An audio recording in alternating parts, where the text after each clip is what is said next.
people with opposite sexual energy create a powerful, attractive force between them, whereas people with the same energy create either a neutral or a negative attractive force. So basically, opposites attract.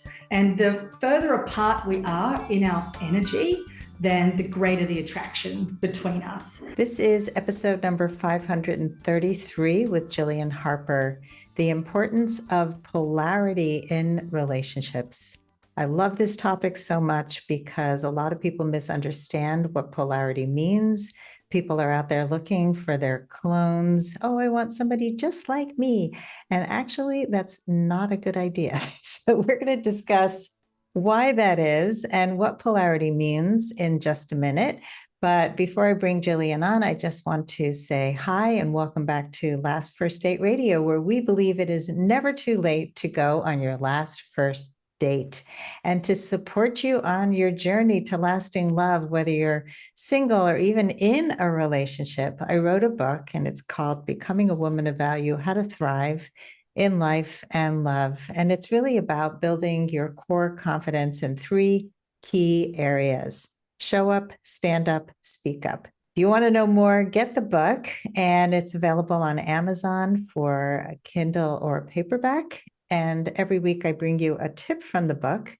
This week's tip is love your body. That's step number 4, love your body. We are so bad at loving our bodies. Oh my God. When I look back at what I looked like in my 20s, when I didn't think I looked that good, man, I would love to have that body today because it was pretty damn amazing.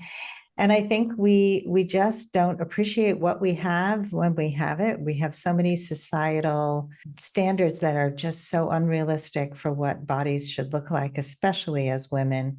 I think a lot more men will look at themselves in the mirror and they'd be okay with what they see, but we women will just criticize every piece of body that we have, our cellulite, our whatever it is. So my challenge to you today is to find an area of your body that you're not currently so kind to, and just be kind. Look at that part of your body. Thank it for helping you in life, for helping you. Like if it's your thighs that you don't like, really be grateful that your thighs are helping propel you forward in life, and they're a lap to sit on. They're whatever it is. Find the good, because we're so bad at looking for what is good and what we're grateful for.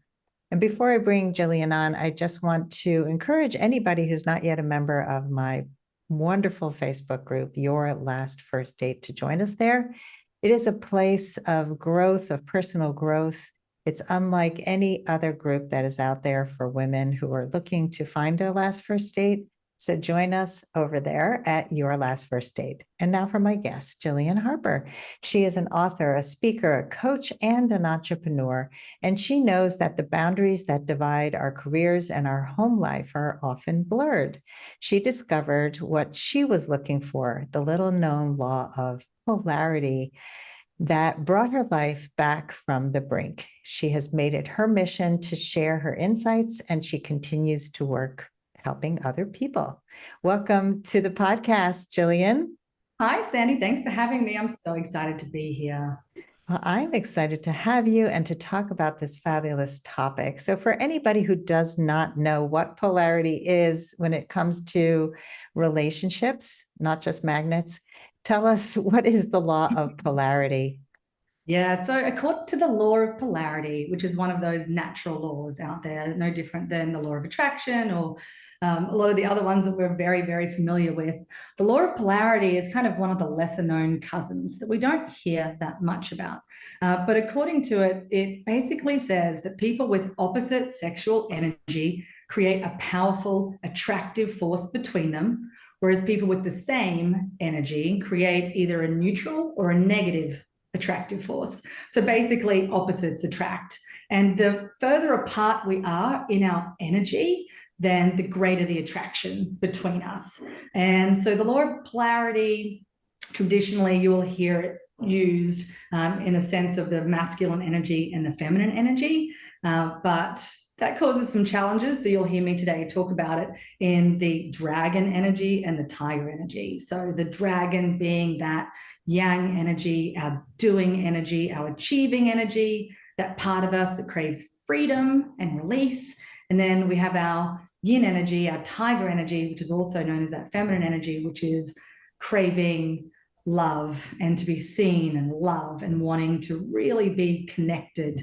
It's our beautiful, ethereal, wild energy. And so the further we can be apart with our partner or our date or whatever it is, the more space we can create, the more kind of passion we can create in that relationship as well. I totally love this. I like the way that you call it dragon and tiger. I think what happens often is that people get into this kind of friend zone relationship. You know, they like each other, and on paper everything looks great, but there's no passion. Right. In fact, I had a relationship like that with somebody who was lovely. We Yeah. got along great. We enjoyed the same activities, but the sexual energy was just not there at all. Yeah. And so I'm sure that a lot of our listeners have felt that, like, what's wrong with me? Why can't I generate sexual energy with this person? They're so lovely. Is it possible to create that when it's not there?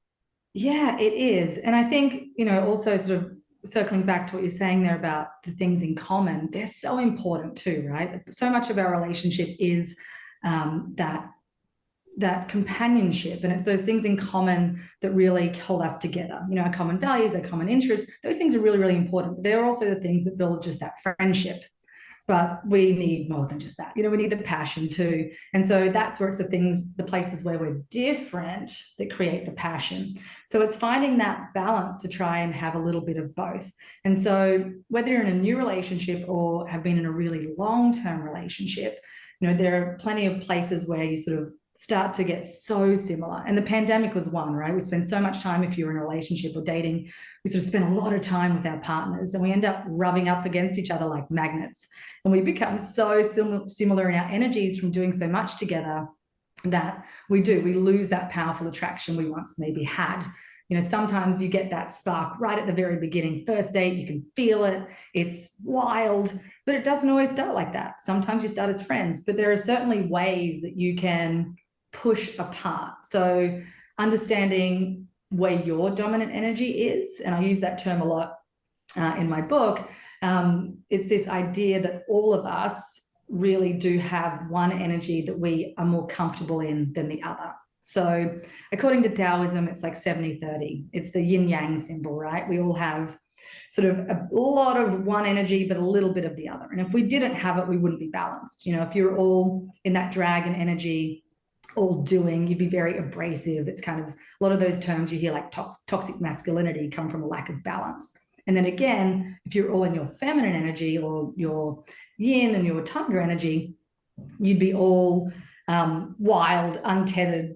There'd be no grounding to you at all. And that'd be very hard to function in society if you're like that. So it's finding that little bit of balance within yourself, but also understanding, where are you deriving your energy? Where's your happy place? Which one do you want to spend most of your time in? And once you have a sense of that, when it comes to dating and creating the passion, or even in a long-term relationship, you can learn to lean into that energy more as tools that you can use to really let go, release, surrender into that tiger energy, into that pleasure-filled, ethereal energy. And if you're in the dragon, finding ways to ground, go deeper, so that you can create that space to push apart. And you might not want to live there all the time. Like, we don't all need like wild passion 7 days a week, but it may be that you really prioritize doing this on a weekend or on a date night, or when you really want to find time to connect and feel that spark. You can start to put in that time leading up to that event.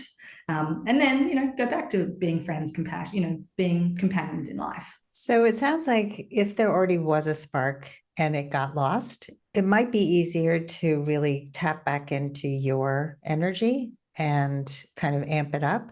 But what if there never was a spark? What if you're kind of coasting along and you're dating, kind of like what I just described? Is it possible to take a relationship where that passion isn't there and find it? I definitely think there is. Again, it's about, look, I think if you are both in what I call your dominant energy, if you're both in the same energy, right? If the person, say you're a tiger, you live in your feminine, and this person you're with is also that's just the dominance of where they're at, then I think it's challenging. I'm not sure you can ever really, without a lot of work, I think it will be hard to create that space.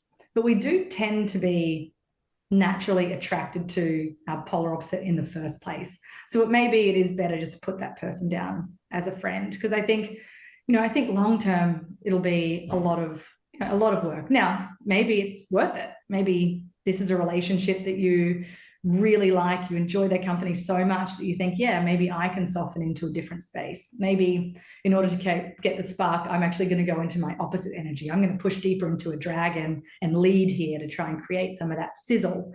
That's possible. I mean, it's super fluid, but you tend to, it may be an uphill battle, which you've probably found before, right? Like if you're just not into them and the spark's not there and your energies just aren't polarized, it may be best just to put them down into the friendship bucket.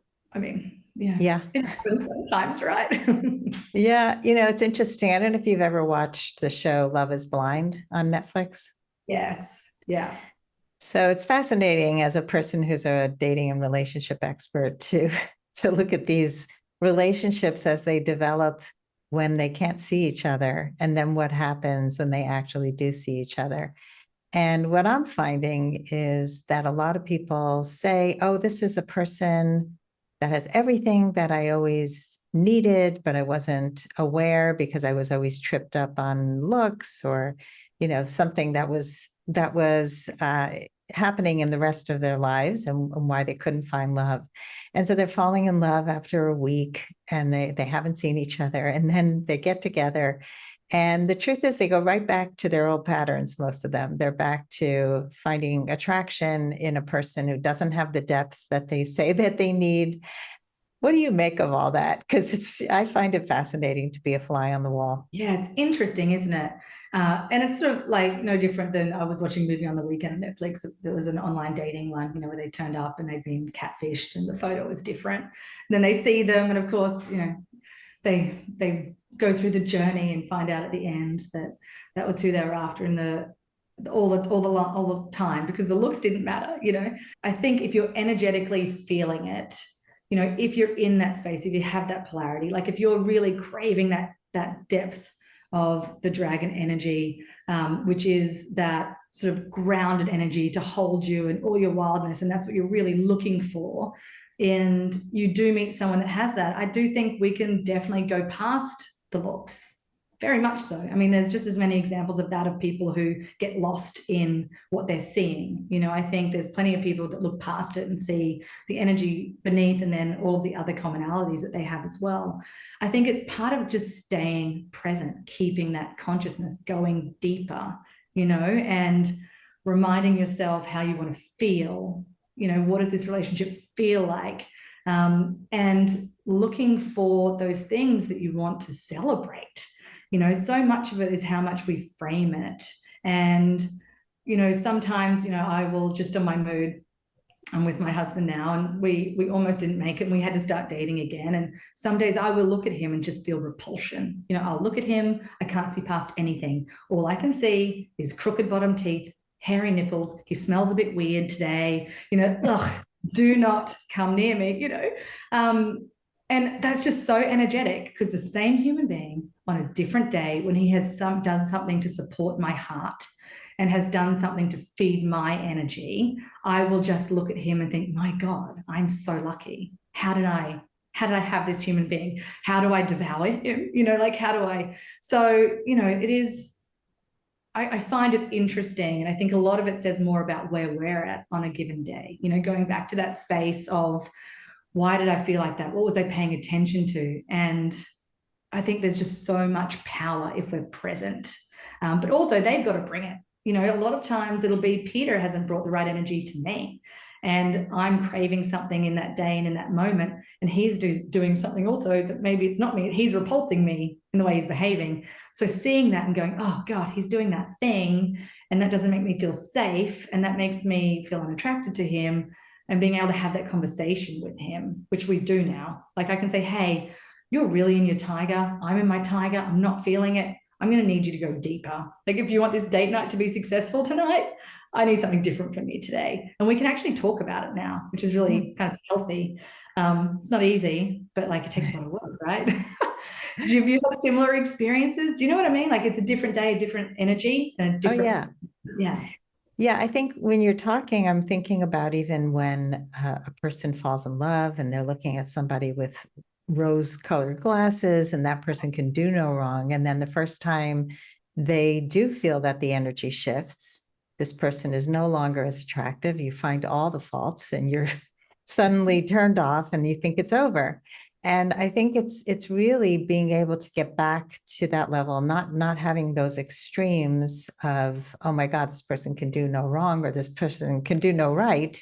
But usually people fall in on a continuum. And I love that you can have these conversations, because if you can't, then you're not really being honest with each other. You're just kind of faking attraction when you don't have it. And a person can shift their energy if you're communicating with them in a positive way, not in a critical way. And so I totally see that. And I would love for you to get a little deeper into how can people go into their dragon energy and into their tiger energy more deeply. So let's start with the dragon energy. And again, this is not gender specific, right? This is whatever dominant energy somebody has is going to either be dragon or tiger. Exactly. And that's why I changed the language around, because it really doesn't work for anybody. And we started, when we started to do this work as a couple as well, we started to get really caught up on some of those gender terms too. You know, like no matter how I said it, if I turned to Peter and said, oh gosh, you know, you've just been really in your feminine energy all week and it's just not sexy to me. You know, there was no way of saying that where he didn't get defensive. No, I haven't. I'm not, you know, he's an Australian man. So he tends to like, you know, gets caught up in certain things. So, you know, that was part of it, was just removing kind of the poison from it and celebrating it, because they're both beautiful energies. They both bring so much to the table. One is not lesser or greater or more powerful. There's so much power in both the masculine and feminine, if we can just learn how to frame it for ourselves and really celebrate it and lean into it. You know, there is something so powerful about the wild freedom and the open, nourishing heart that only the tiger can bring to a relationship. The tiger is so free, and that's what the dragon craves. So yeah, to circle back to you, sorry, I digress on myself. But yeah, not gendered at all. It's how you're feeling, and it's fluid, and we both contain both, and we can move in and out of it at any given time. And particularly for women, we will tend to move into that dragon energy when we're working, and not just working, but also homemaking too. You know, people think being a mom is really a very feminine thing. It's actually a lot of like laundry and to do and lists and pick up here and do that there. And like the amount of like tiger energy we use on like just a daily basis as a parent is not that much. It's not as much as you think. So it's about understanding when we're at home, when we're in our happy place, when we're away from work and all the places where society celebrates a certain doing energy, how do we feel? And what do we want to go deeper in? So the dragon is, as I mentioned, that doing energy. And each energy has like a mantra. And the dragon's mantra is, I will be happy when I'm finally free. It's this idea of freedom, you know, free, have enough money, free to go surfing, free to go drink with my friends. When I have all this freedom, I'll be happy. And so they really do crave, sometimes I call them phantom freedoms. They'll go chasing these things, you know, money, maybe it's sexual freedom, whatever it might be. But really the freedom that they're craving comes from a deep sense of self-respect and also respect from their partner. Like that's where the dragon grows strong. And so for the dragon to really lean into that energy, it's about doing things that create your grounding, your depth, that take you deeper and create a sense of self-respect. And a lot of that comes from aligning your purpose with your mission and then your daily decision-making. This is how the dragon gets strong. So if you can align all of those things, like I'm on my purpose, I know what my life's all about, and it doesn't really matter what it is, right? It could be anything. It could be I'm going to run a marathon. It could be I'm going to learn to sew, whatever. There's lots of different life purposes that people can have. But when they make decisions through that framework, it creates a cadence, a consistency that the tiger energy can then trust, but also the dragon can trust in itself. I'm aligning everything. I am consistent, and that is a beautiful thing. There's depth to that. So that's sort of one of the things I'll say. If you want to go deeper into your dragon, go deeper in being aligned and consistent. And it's so attractive to a tiger. There's nothing better than watching someone do what they say they're going to do and knowing that they're like working towards something bigger than themselves. Like that is catnip to a tiger. Does that make sense? The thing that turns me off more than anything is inconsistency and a lack of purpose. And I mean, all these things, somebody says, "You're fantastic. I would love to take you out. Let me call you tomorrow." Never hear from them again. All the nice words, none of the action. You're off my list. Bye. I have no patience anymore. I will not even give you a second chance. Yeah. Because it's just not attractive, and it's not good integrity. It says it's not a good quality. So yeah, it's really sexy. And I've also seen it in my son, who's 31, who has really stepped into his masculine energy, his dragon energy, and he is very purpose driven. He is extremely self-respectful. He is a good communicator. He makes great decisions. He is very helpful. I mean, what he did yesterday, something for me that was just so incredibly kind. I had a table. I bought a new table for my dining room, and I was trying to get rid of my old table, and he listed it on Craigslist. He followed through with the people who said they would buy it. They came from far away, brought a truck. He took the table apart, stayed home. I went out, had fun, and he stayed home, helped the person load the truck, and got the money, gave it to me. I said, "You could take part of this money." He said, "No, it's your money. It's your table." I mean, just kindness. And it is catnip. If I was, he's my son. I'm not dating him, but that to me is like the kinds of qualities that I would love to find. Yeah, well, and it's part of too, like to us as a tiger, what we're craving is what they don't realize is if you're not consistent in your decision making, and if you're not in control of your life, and you're not on purpose, and you're not doing things that are aligning with what you say you're going to do, how can I trust you to love me and not change your mind about me? You can't even change your mind about whether you're calling me tomorrow, let alone being like deep enough and strong enough to handle all of this that I want to give you. Because I've got, a big heart and a lot of love to give, and I need someone that's going to hold that and hold space for me. Yeah, no, totally get it. Yeah, and it's the micro moments too. Look, is it great to have someone on a big mission, a big purpose? Yeah, but even if it's something small and it's consistent, that's enough to get started. That's enough to keep me interested. Definitely.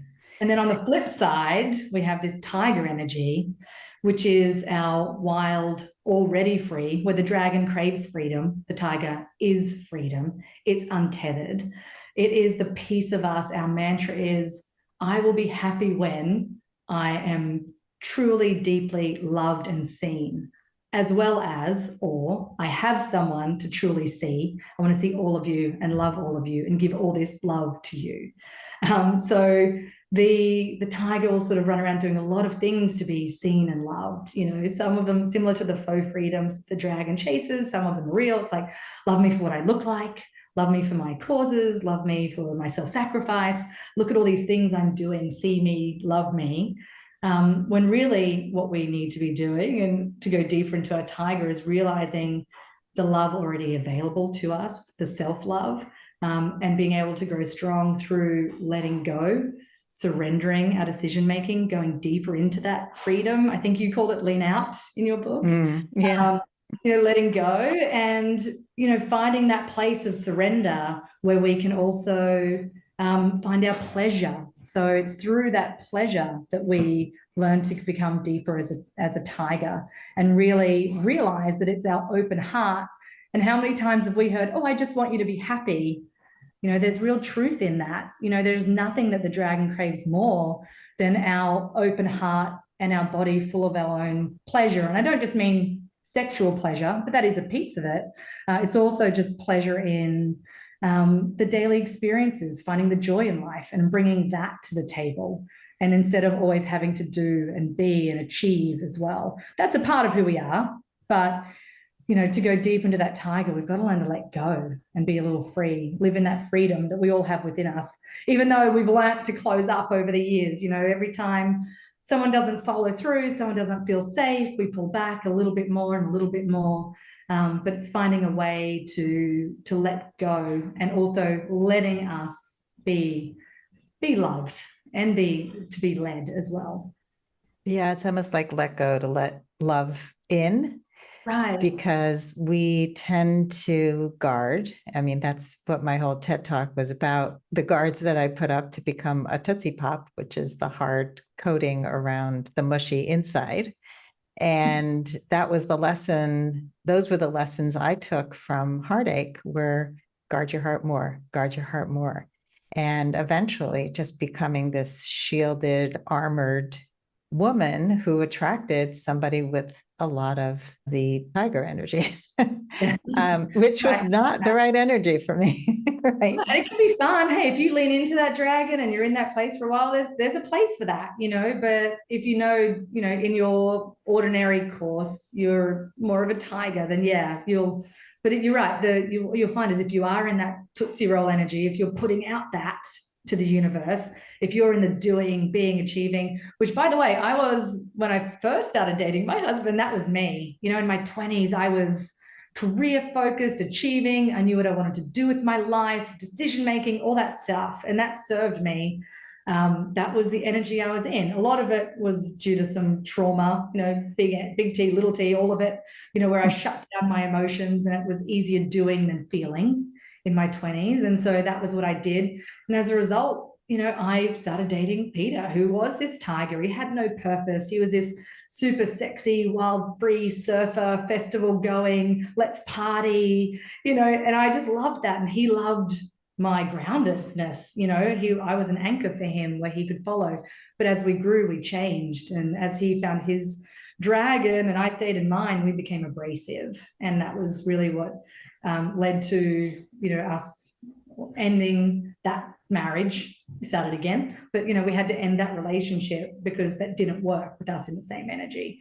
Because you just attract something different than what you're craving as you change. Yeah, that's fascinating. I think that happens to so many people. First of all, what you describe in your 20s is a lot of the kind of profile of the people who come to see me, who are now in their 50s, and they're still in that energy and realize that they haven't been able to have the relationship that they wanted. And a lot of it is by default. I find that we find success as women in the doing, and we end up taking over more and more of the responsibilities. When other people don't step up, we step up more. And I believe, you talked about leaning back. I believe that if you want something to change, you have to shift your energy, just like you're saying. So if you've always been the one to lean in and do everything and plan everything, you're going to get the same results. And if you tell somebody, I love when a man plans. So I'm a big believer in communicate what you want and see if that person can show up in that way.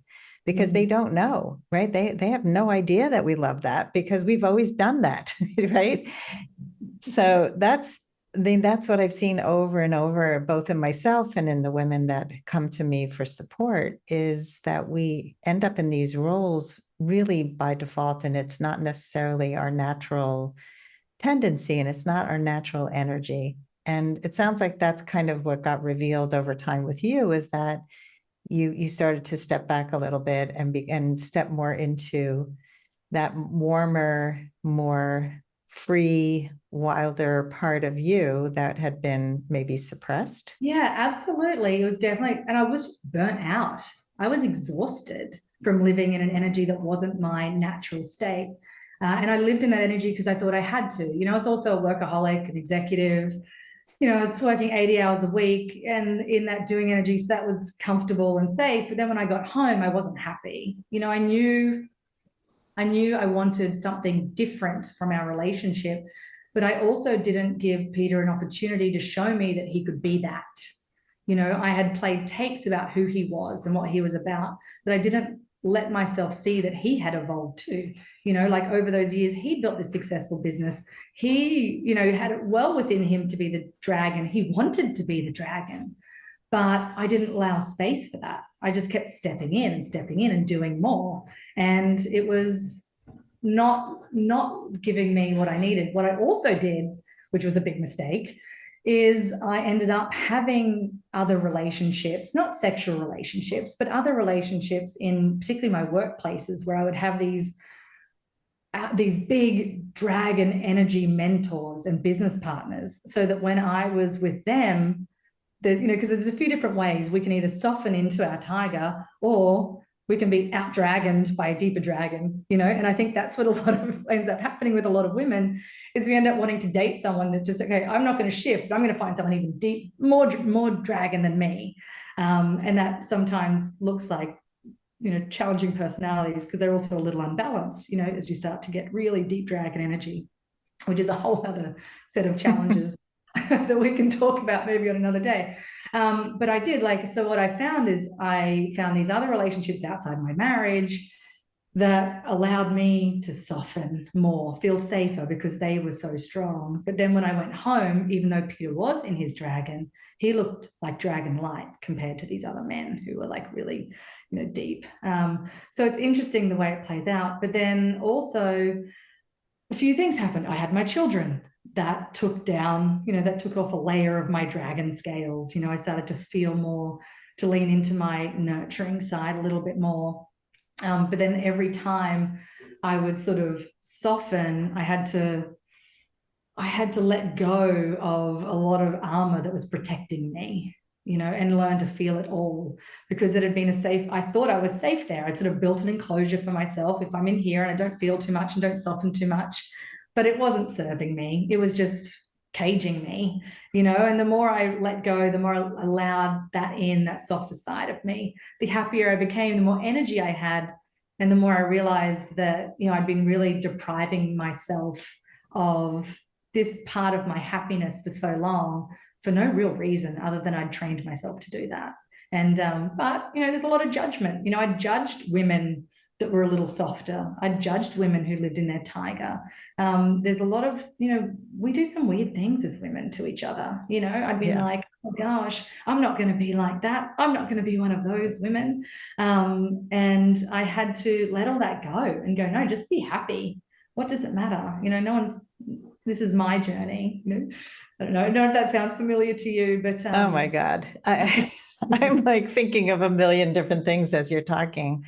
In my own life, I think that so much of what you say is so true. I think that I have sought out men who were more dragony than I was, and they ended up being really toxic relationships. And because they often, like you said, there are other things that come with that kind of personality. And in fact, I'm writing my second TEDx talk right now, and I'm talking about self-absorbed people, because so many of the people who are so heavily into that competitiveness and I need to be free, so I'm not going to lock down any relationship, and I'm going to be this, studly kind of guy.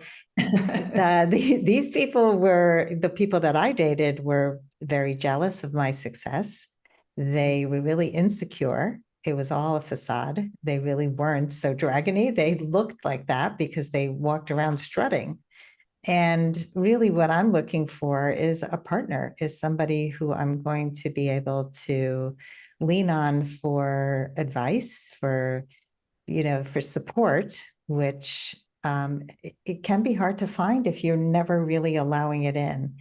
And when you take that armor down and you start to show vulnerability, it can feel really scary. And we also have been told that strength is success. Strength is not showing all your feelings. Leaders are loud. Leaders are not soft. And it was really shocking to me that I was a leader. I have to say, I was working with a coach and she said, "You're a leader." And I'm like, what are you talking about? I'm not, I'm not the firstborn child, so I can't be a leader. That's number one limiting belief. Number two, I'm very soft-spoken, so how can I be a leader? And she's like, "You have visions. You have always been a trendsetter. You have always run your own business. Like you're a leader." And so until we can really see, like, how do we balance that? How do we step into both sides and be comfortable with who we are? It takes a lot to get there. Yeah. But I think when you get there, you really are like free. Let's take a quick break to hear from our sponsors. This episode is brought to you by Amazon Music Unlimited. You can listen to over 70 million songs and thousands of playlists and stations. Plus, you can now stream your favorite podcasts, like Last First Date Radio. You can listen to any song, anytime, anywhere, on any of your devices, your smartphone, your tablet, your PC or Mac, Fire TV, and any Alexa-enabled devices like the Amazon Echo. Get Amazon Music Unlimited for free for 30 days. Just head on over to getamazonmusic.com/lastfirstdate to learn more and claim this offer. We get trained from a very young age, and I have two daughters, and so I'm watching myself do it too. We get trained to be dragons because this is the world we live in, right? Achieve, consume, do, purpose, all of that. We're trained from a very young age. Turn off your feelings. They're not conducive to productivity. They get in the way. Put them to the side. Feel them later if you have to, but not now because we've got something to do right now. We need to be in school. We need to learn letters. Like we can't feel right now. And so that stays with us. And there's no tiger training. When do we get trained to feel, to let go, to realize we're already safe? We can be vulnerable. It's okay, That was one of the hardest things for me. It was like, where's my guidance here? And fortunately, I found some great resources that helped me through that. But yeah, it's weird. And even when we surrender, it's funny because in business, we use the word delegate a lot. And I found myself initially delegating decision-making, to, letting Peter lead, but in like a delegating way, which means you still are responsible and accountable for what happens, and it's really setting him up as a test almost. Here, I'm going to give you a moment to lead. What are you capable of? Can you step into this? And I'm watching and I'm paying attention. And we just love to test. Tigers love to test the dragon. It's like our favorite thing to do. I'm going to test you. Are you strong enough? And then what I had to learn to do is, no, don't delegate, surrender. And we hate that word. That sounds like failure. I've surrendered the war. But there's so much power in it because if we can learn to let go and start small, I started to surrender small things like where we go for dinner. That was a huge argument we would have all the time. What do you want to eat tonight? I don't know. What do you want to eat tonight? Oh, I feel like pizza. Oh, I don't have gluten. It's this like constant back and forth. It was exhausting. It was the same tape. We played over and over again. But I'd say, well, you decide. But it was a test, would he remember my dietary requirements or what I had yesterday or what we ate for lunch? Does he remember I had sushi at lunch? Because then he wouldn't choose sushi for dinner. Everything was a test. And then just go, this is so silly and it's not serving any purpose. And the more I could just go, it doesn't matter. It doesn't matter because what matters right now is me being able to relax and just find my joy and my pleasure. And my pleasure is in the connection and having time together. And what we eat just doesn't matter, but it takes a lot. Like that's such a silly little example, but I No, it's not. It's not at all. I think even, and I was on a walk yesterday with a friend and she said, is this okay where we're walking? And I said, I care more about the conversation we're having and the fact that we're moving than where we're going. And so we could walk around in circles. It's beautiful where we are. I don't care. And it's really, I think for me, it's about prioritizing, like you said, what's really important. And when I think of surrender, I think of surrendering control. I think when we feel we're in control, then we feel empowered and we don't feel weak.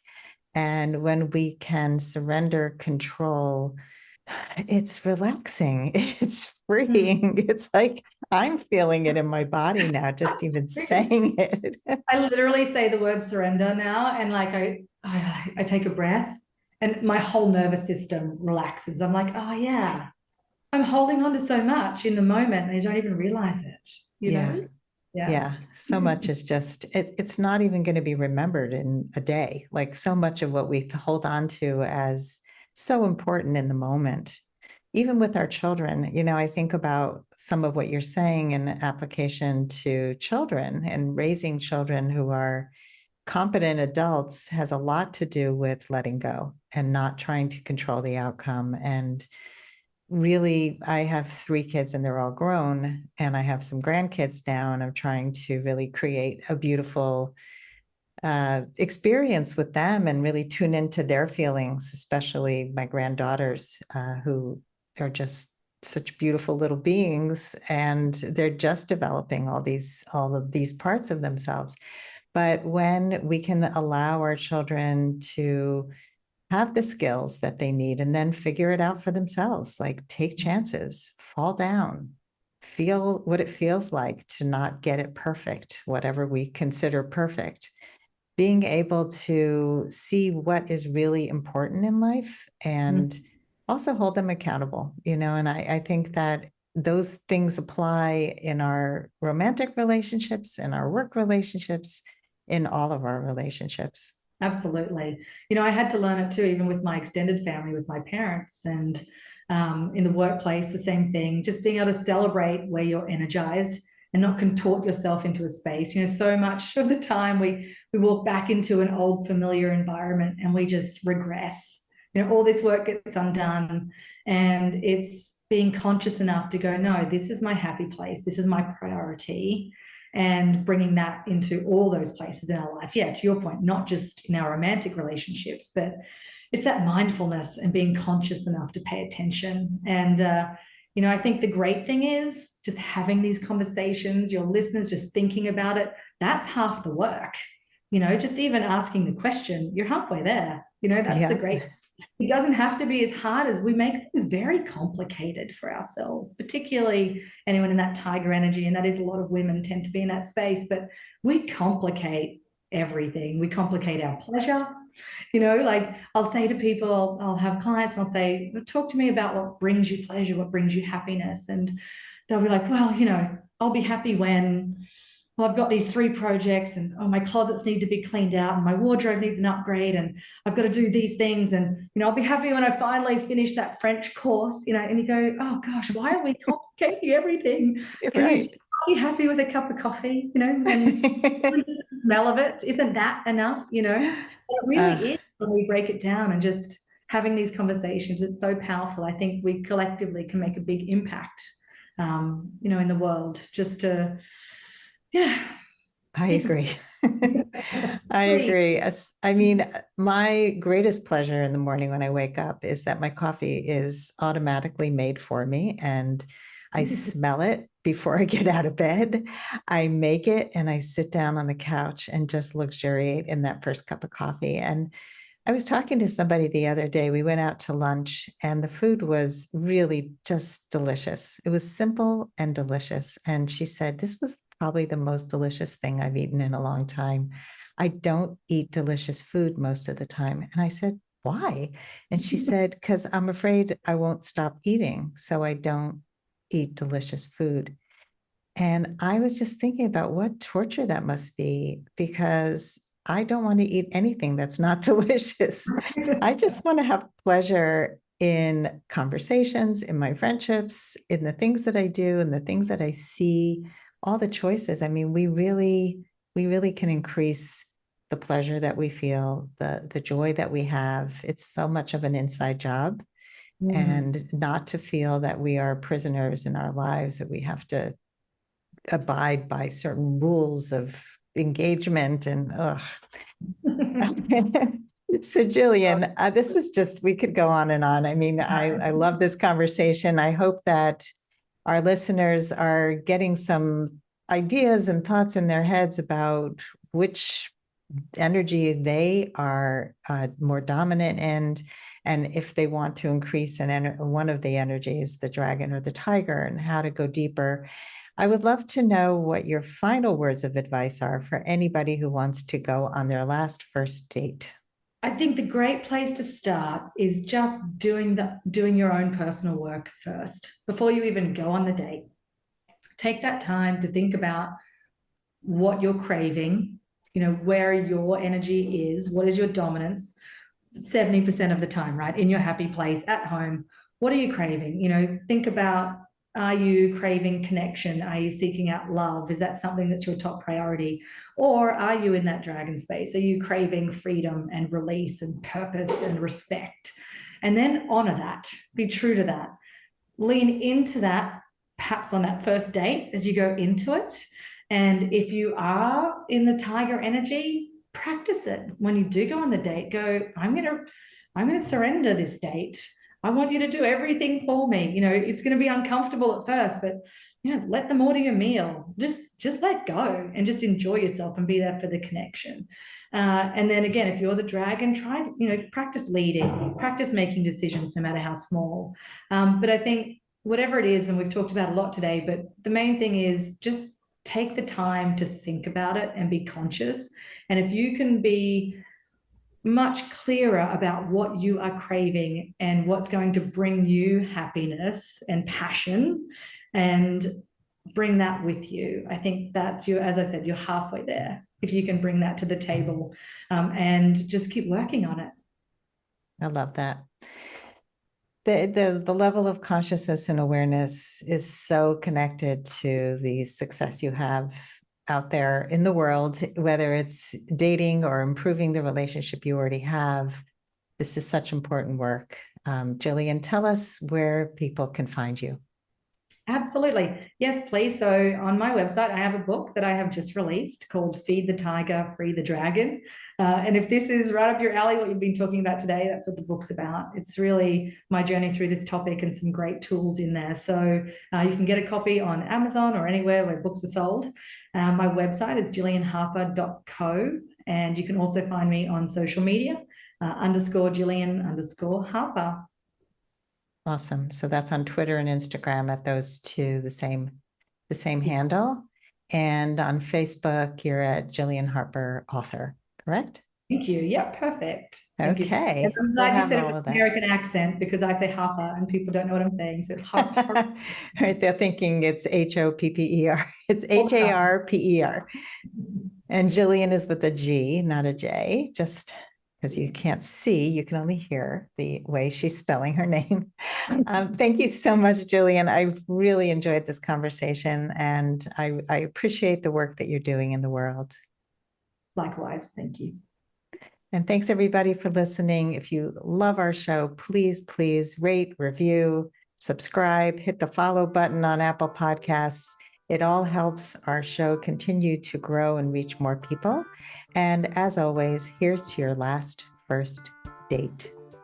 If you are ready to get unstuck, gain new tools, become more empowered, and finally find your last first date, I'd love to talk to you.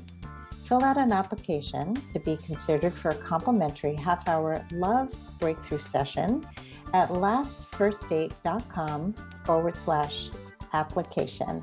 That's lastfirstdate.com/application. I look forward to talking to you soon.